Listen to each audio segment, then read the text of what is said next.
प्रणाम, नमस्कार। मैं हूं गणेश शिवरकर और आप देख रहे हो मेरा GH TV यूट्यूब चैनल।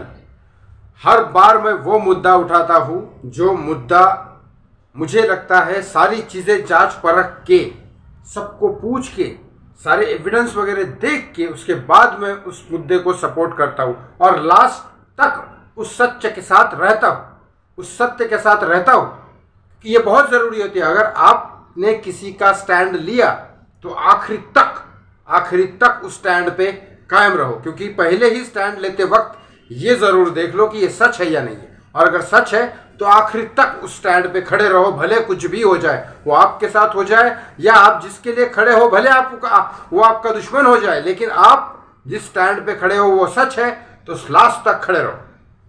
यही एक मुद्दा है आज का। आर्यन खान केस में मैंने साथ दिया आर्यन खान का, क्योंकि वो सच था। मुझे कोई प्रॉफिट नहीं होने वाला था आर्यन खान से, मुझे भी पता था, बल्कि मेरा नुकसान ही होने वाला था और वो हुआ भी।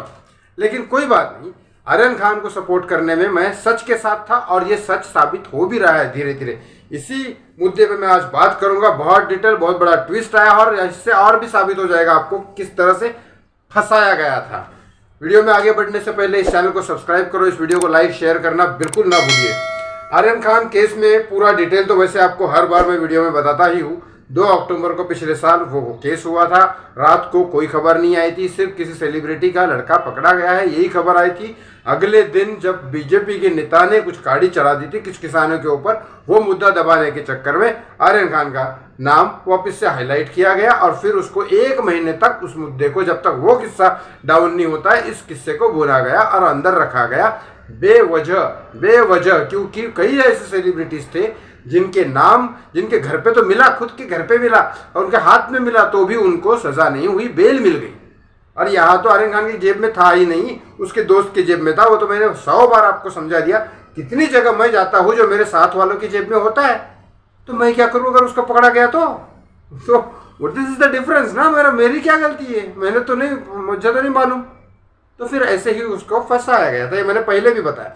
अब इसका दूसरा क्या ट्विस्ट आया है, इस पूरी जांच में जब आर्यन खान पूरी तरह निर्दोष साबित हो गया, तब एक जांच बैठाई गई थी कि क्या एनसीबी के ऑफिसर उसमें इन्वॉल्व है। तब ज्ञानेश्वर सिंह एक ऑफिसर थे जिनको एक इन्वेस्टिगेट करने के लिए रखा गया कि क्या एनसीबी ऑफिसर इन्वॉल्व है आर्यन खान को फंसाने में, क्योंकि आर्यन खान निर्दोष साबित हो गया था बाय कोर्ट के थ्रू ही, जिसमें आर्यन खान ने क्वेश्चन किया था बहुत बड़ा मुंबई के पुलिस कमिश्नर संजय पांडे को कि क्या इसमें मेरी गलती थी। ये क्वेश्चन बहुत बड़ा तमाचा था सरकार के ऊपर कि क्या कर दिया तुमने। अब तो आगे बात करते, उस ज्ञानेश्वर सिंह ने यह फाइंड कर लिया था कि 7 से 8 एनसीबी ऑफिसर इस कांड में शामिल है और आर्यन खान को फंसाने के चक्कर में ये उन्होंने पूरे पेपर्स वगैरह सब बना लिए। इसी बात के डर की वजह से समीर वानखेड़े ने इमीडिएटली ज्ञानेश्वर सिंह के ऊपर एक्शन ले लिया और पता नहीं अंदर से क्या हुआ क्या नहीं हुआ।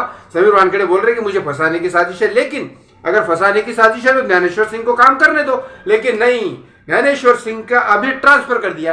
यही तो होता है कांड, जब कोई ईमानदारी से काम करने वाला होता है ट्रांसफर कर देती है। पिक्चरों में जो दिखाया है 90s 80s से लेकर अब तक, ट्रांसफर कर दूंगा, हर मंत्री उसको धमकी देता है ना, ट्रांसफर कर दूंगा तेरी। ऐसे ही मंत्रियों ने धमकी करके ज्ञानेश्वर सिंह को ट्रांसफर करवा दी, क्योंकि जब पेपर मिल गए थे 7 से 8 एनसीबी ऑफिसर शामिल थे उसमें, तब तुमको समीर वानखेड़े अगर आप शामिल नहीं हो तो आपने ज्ञानेश्वर सिंह के ऊपर क्यों उल्टा लिखाया, और ज्ञानेश्वर सिंह ने अगर सही काम कर रहे नहीं तो उसकी ट्रांसफर क्यों कराई।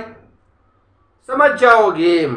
अब ज्ञानेश्वर सिंह की ट्रांसफर कहाँ करती है, जहां पे वो यूपी, हिमाचल, पंजाब, हरियाणा, दिल्ली, एनसीआर, वो पूरे एरिया में अब वो काम करेंगे। मुंबई गोवा में अब काम नहीं करेंगे, क्योंकि उनको पता है कि मुंबई में बहुत माल है, तो ईमानदार आदमी इधर नहीं चलेगा। ईमानदार आदमी अगर काम करेगा तो नेता लोगों को पैसा कैसा मिलेगा। मुंबई में बहुत पैसा है ना, मुंबई में बड़े बड़े लोग हैं, पैसा है, और फिर पैसा है तो फिर पैसे खाने के लिए ईमानदार आदमी नहीं चाहिए। ईमानदार ऑफिसर रहेगा तो वो छोड़ेगा ही नहीं गलती कोई करेगा तो, लेकिन ईमानदार आदमी नहीं रहेगा, इनका नेताओं का चमचा रहेगा, तो बोलेगा हाँ ठीक है भाई चल 20 करोड़ 25 करोड़ 50 करोड़ आने दे। ये गेम है।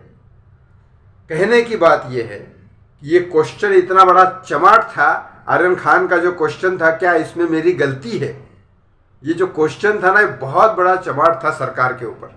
शर्म आनी चाहिए। चलो भगवान ने संभाल लिया। पिता शाहरुख खान हो और अगर पर्टिकुलरली टाइम दे, क्योंकि 3-4 महीने शूटिंग रोक दिया था पठान का, जिसकी वजह से लेट हुआ। शाहरुख खान ने पर्टिकुलर टाइम दिया बेटे को और उन सब चीज़ों में से निकालने में हेल्प की। आज आर्यन खान नॉर्मल है, पार्टीज वार्टीज अटेंड कर रहा है। और एक सच्चाई मैं आपको बता देता हूँ, अगर आप दुखी हो और अगर आप अच्छे इंसान हो तो आप यही सोचोगे कि जो मैं दुख भोग रहा हूँ वो किसी और को ना भुगतना पड़े। और अगर आप सुखी हो या दुखी हो, लेकिन अगर आप अच्छे इंसान हो तो कोई और सुखी हो के ना तुम उससे सुखी में खुश होंगे, भले आप उसको जानते या नहीं जानते। ये जितने भी फ्रस्ट्रेटेड लोग थे, जो गलत लोग थे, उनको किसी और का सुख बर्दाश्त नहीं होता। उसमें वो उसको टारगेट करने के लिए कुछ ना कुछ कारण ढूंढते हैं, उससे दुश्मनी कर बैठते हैं। अगर आप सुखी इंसान से दुश्मनी कर बैठते हो तो आप सुख से भी दुश्मनी कर बैठे हो। ये संसार का रूल है। It should be happy man. अगर आर्यन खान खुश है, अपने पिता की शाहरुख खान के घर पे कोई पैदा हुआ है और एंजॉय कर रहा है, तो why you are not happy? आपसे पैसा छीना क्या उसने? आपका कुछ गलत किया क्या उसने? वो जिंदगी जी रहा है, अपनी जीने दो ना यार। आप लोगों को खुश देख के खुश क्यों नहीं होते लोग? मुझे समझ में नहीं आती ये बात। मैं तो बहुत खुश रहा, चलो यार कोई भी तो है, जिंदगी जी रहा है ना, तो फिर जीने दो, क्या फर्क पड़ता है? Why you are unhappy for that? Aryan Khan की उम्र के जितने भी लड़के हैं जो कॉलेजेस वगैरह में पढ़ते हैं, मैं तुमको गारंटी देता हूँ, मुंबई में रहने वाले स्पेशली 70% लोग कभी ना कभी कोई ना कोई चरस गांजा, ये बहुत नॉर्मल ड्रग्स होती है, ये ली है। भले इलीगल हो। आपको एक बात बताऊं, एक पेड़ की पैदाइश है ये चरस गांजा और भांग। भांग खुलेआम पी जाती है महाशिवरात्रि के दिन और दबा के लोग घूमते। मैं भी पीता हूँ भांग, महाशिवरात्रि के दिन मंदिर में जाता हूँ, ग्लास मारता हूँ, बम। लीगल है क्योंकि धर्म का ठप्पा लग जाता है।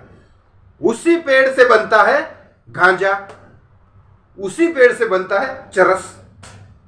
और ये चलो दो इलीगल है मान लिया, गवर्नमेंट में लिख दिया तो लिख दिया, उसका कोई सोल्यूशन नहीं है। लेकिन जब मेरे पास है ही नहीं तो फिर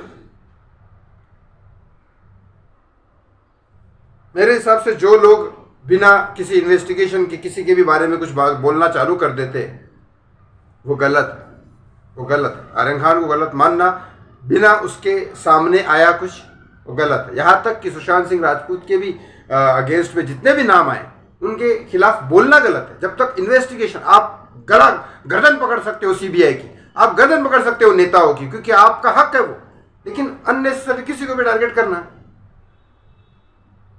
मैं सच बोलूंगा, मैं तो सबसे ज्यादा जिनको मानता हूँ वहाँ के पीछे है मेरे Michael Jackson, one of the person who love I too much beyond my limit. यहाँ मैं झूठ नहीं बोलूँगा। सो प्लीज अपने आप को समझो। आप अगर किसी की खुशी देख के खुश नहीं हो तो आप कहीं ना कहीं बीमार हो, आप इंसान नहीं हो।